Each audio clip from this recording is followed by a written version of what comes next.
2024 के एमपी चुनाव में हमको कहा गया था कि 2 लोकसभा का सीट देंगे, अब 1 राज्यसभा का सीट देंगे।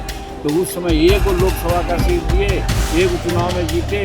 धन्यवाद देते हैं नरेंद्र मोदी जी को कि उन्होंने 1 चुनाव पर जीत गए तो हमको मंत्री भी बना दिया। लेकिन आज राज्यसभा का सीट तो हमका ड्यू है।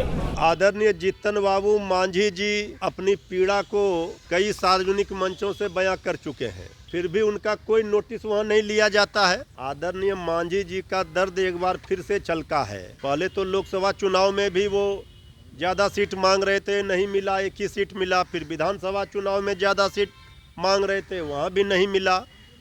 अब राज्यसभा सीट मांग रहे हैं और कह रहे हैं कि 100 सीट पर लड़ेंगे।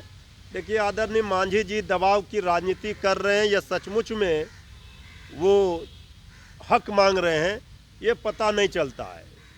वहाँ तो उनकी नैया ही डुबाने पे उनके सहयोगी लगे हुए हैं, उनको पार्टी भी बचाना मुश्किल हो जाएगा। आदरणीय मांझी जी को सचमुच में अगर वहाँ सम्मान नहीं मिल रहा है तो फिर उनको कुर्सी का लालच छोड़ना चाहिए। ये दबाव की राजनीति से काम नहीं चलेगा। आदरणीय मांझी जी का वहाँ कोई नोटिस संज्ञान नहीं लिया जाता है। कई मौक़ों पर दिखा है, उन्होंने कई बार इस तरह के बयान दिए हैं, लेकिन फलाफल कुछ नहीं निकलता है।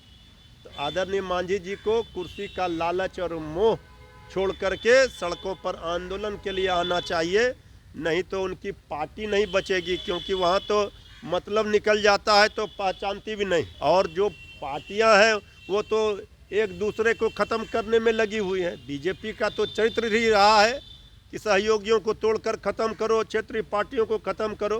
तो आदरणीय मांझी जी दिवा स्वप्न देख रहे हैं, वहाँ कुछ नहीं मिलने वाला है। उनका वहाँ सम्मान नहीं हो रहा है।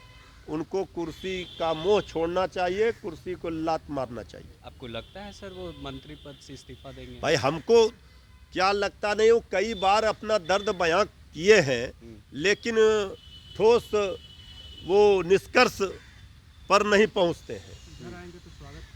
अरे भाई, आदरणीय जीतन बाबू मांझी जी तो इधर थे ही, लेकिन आज जनादेश 202 सीट मिलने के बावजूद एनडीए में सहयोगी दलों में बेचैनी क्यों है, ये सबको पता है। अब जीतन बाबू मांझी जी ने ही बताया किस तरह से चुनाव जीता गया है। ये भी बताया उन्होंने, भ्रष्टाचार की पोल खोली, कमीशन की बात की। सब लोग 10% 5% लेते हैं, सब बात तो वो कह रहे हैं, लेकिन वो फैसला ही नहीं कर पा रहे हैं। तो उनका पतवार ही जब जब्त कर लेगी भाजपा तो नाव ही डूब जाएगी।